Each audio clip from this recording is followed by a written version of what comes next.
नमस्कार परिवार के सभी साथियों को मैं आपका साथी दीपक चौहान। साथियों, आज की जो वीडियो है बहुत इंपॉर्टेंट रहेगी आप सबके लिए। हमारे दिव्यांग साथी जो स्क्राइब यूज़ करते हैं और जो स्टेट बैंक ऑफ इंडिया का एग्ज़ाम देंगे, ये सूचना उनके लिए है। बहुत सारी चीज़ें मैं आपको बताने की कोशिश करूँगा, बट उस सबसे पहले रिक्वेस्ट है, चैनल पर नए चैनल को सबसे पहले सब्सक्राइब करें, लाइक करें, शेयर करें, हर एक दिव्यांग तक इस जानकारी को जरूर पहुँचाएं। साथियों, सबसे पहले मैं अपने दिव्यांग साथियों की तरफ से और अपनी तरफ से मैं आदरणीय एस.के. रुमटा साहब का बहुत बहुत धन्यवाद कहना चाहूँगा कि सर आपकी वजह से हमारे दिव्यांग साथियों का और हमारा अधिकार सुरक्षित है। साथियों, मैं बात करूंगा स्टेट बैंक ऑफ इंडिया की जो परीक्षा है क्लैरिकल की, उसमें साथियों स्टेट बैंक ने 1 अगस्त 2025 की गाइडलाइन का फॉलो किया था, यानी कि फॉलो किया था कि उसके अकॉर्डिंग स्क्राइब लेके जाना है। बट साथियों, मिनिस्ट्री की गाइडलाइन आई रिवाइज होके 10 सितंबर 2025 को किसी भी एग्ज़ाम बॉडीज़ ने उस गाइडलाइन को नहीं माना। उन्होंने 1 अगस्त 2025 की गाइडलाइन को ही फॉलो किया, जिसमें स्टेट बैंक ऑफ इंडिया भी आता है। साथियों, उस चीज़ को लेके आदरणीय एस.के. रुमटा साहब हमारे कोर्ट गए थे। कोर्ट में जाके दिव्यांगजनों के लिए वो लड़े और लड़ने के बाद आज हमारे दिव्यांग साथियों को बहुत बड़ी सफलता मिली। जो दृष्टिबाधित हमारे दिव्यांग साथी हैं जो स्क्राइब यूज़ करते हैं उनके लिए, यानी कि एग्ज़ाम बॉडीज़ ने जो कहा था उसको कोर्ट ने पलट दिया। अब हमारा हर एक दिव्यांग साथी 2018 के अकॉर्डिंग अपना स्क्राइब लेके जाएगा। जो भी दिव्यांग साथी स्क्राइब की डिटेल्स फिल कर चुके हैं तो उनके पास एक चेंज करने का ऑप्शंस रहेगा। जिन्होंने नहीं फिल किया है, अकॉर्डिंग टू 2018 गाइडलाइंस वो अपना स्क्राइब लेके जाएं। फेयर मींस में आप अपना एग्ज़ाम दें और फेयर मींस में आप स्क्राइब की डिटेल्स एग्ज़ाम बॉडी को प्रोवाइड कराएं। साथियों, मैं इस बात को इसलिए बोल रहा हूं क्योंकि कुछ लोगों की वजह से हम लोगों पे उंगली उठती है, हमारी क्षमताओं पे उंगली उठती है। इसलिए मैं आपसे रिक्वेस्ट करूंगा, फेयर मींस में आप अपना एग्ज़ाम दें, फेयर मींस में आप अपना स्क्राइब लेके जाएं। स्क्राइब का ओरिजिनल आधार कार्ड, उसके फ़ोटोज़ आप ज़रूर लेके जाएं।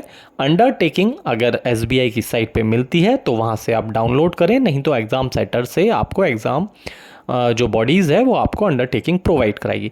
जो भी हमारे दिव्यांग साथी हैं जो स्क्राइब यूज़ करेंगे, वो अपना आधार कार्ड ओरिजिनल, 2 फ़ोटो और आपका UDID ओरिजिनल और आपका दिव्यांग प्रमाण पत्र ओरिजिनल, और साथ में इन सब की एक एक कॉपी आप ज़रूर लीजिएगा विद एडमिट कार्ड। साथियों, इसके साथ एक एडिशनल चीज़ मैं ऐड करूँगा।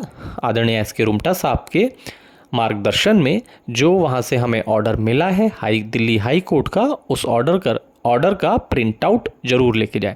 साथियों, एक निवेदन और करूँगा, सर के द्वारा हमारा मार्गदर्शन किया जाता है, सर के द्वारा हमें मार्ग दिखाया जाता है। उस मार्ग पे हम दिव्यांग साथियों को स्वयं चलना है। हर जगह सर नहीं आएंगे, सर केवल रास्ता दिखाएंगे, चलना सिर्फ हमको ही है। तो जैसे सर ने अपने वॉइस मैसेज में आप सबको अवगत कराया था, आप उसके अकॉर्डिंग ही सारी चीज़ों को फॉलोअप करें और उस पे ही अपनी चीज़ों को करें, जिससे कि आपको असुविधा का सामना ना करना पड़े। और साथियों, चलते चलते मैं एक चीज़ और कहूँगा उन लोगों के लिए जो कहते थे कि रुमटा साहब क्या करते हैं। मान्यवर, मैं बस इतना ही कहूँगा कि आदरणीय रुमटा साहब की वजह से ही हम दिव्यांगजनों के अधिकार सुरक्षित हैं। बस बाकी कहना, सुनना, बोलना ये सिर्फ आपका काम है। आदरणीय रुमटा साहब का काम सिर्फ करना है, दिव्यांगजनों का अधिकार दिलाना है।